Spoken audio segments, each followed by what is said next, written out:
Welcome to Backyard Bitch. I'm Aiden Jones and I'm the Backyard Bitch. Hey Backyard Bitch, Bo from Adelaide. I'm just wondering, how moist does the soil need to be for the seeds?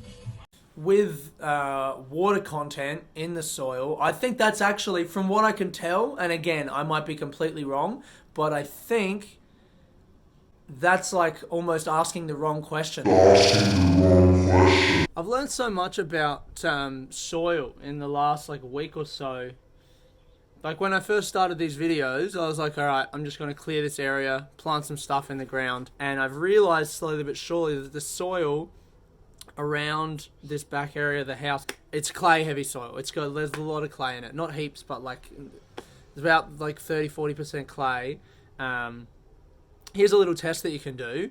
If you get a little jar like this one, fill it up, get some of your soil, get a mortar and pestle. I use this glass lid from a candle. Just smush it down against something, get all the rocks and sticks and stuff out, so it's just as much sediment as you can. Fill it up to here and then fill it to the top with water. Shake it around, give it a real good shake.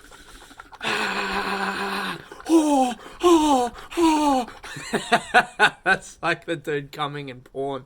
You give it a good shake and then it'll start to settle in a few minutes, but after 24 hours, so there's three types of soil. There's sand, the second one, and clay.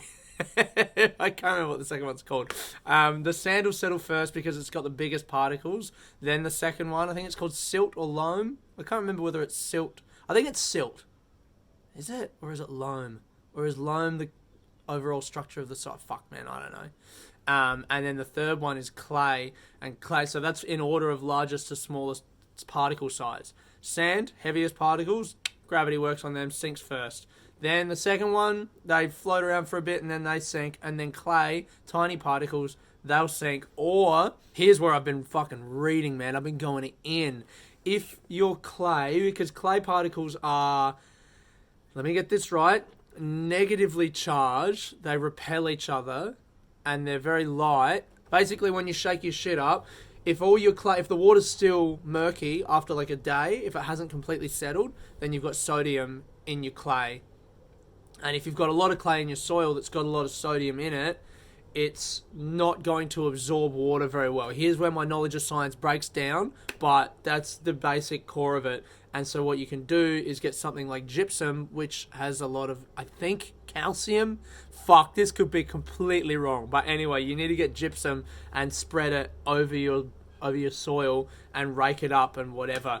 I'm not going to do that because it takes ages and I've already planted some stuff that's growing. So instead, I've decided to do composting, which also helps. I don't fucking know how, alright? And it makes me angry that I don't completely understand, but the point is that I'm learning. If I just tried to learn all this stuff beforehand, people have said to me, man, you're doing it all wrong. It's crazy what you're doing. You're doing it wrong. My mum was like, oh my God, I can't believe you're trying to germinate lavender from seeds.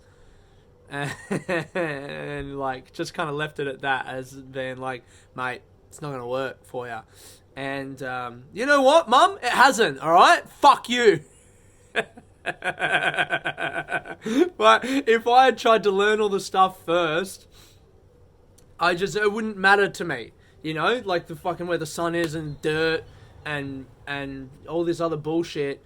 But as soon as I planted stuff in the ground, then I started to think about it because I had some skin in the game, you know? I was like, all right, I've planted this stuff. I want it to grow. I'm invested emotionally. So now I have to learn about this shit.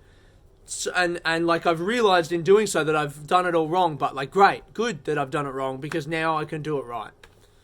Or wrong again, but in a more correct in my wrongness way.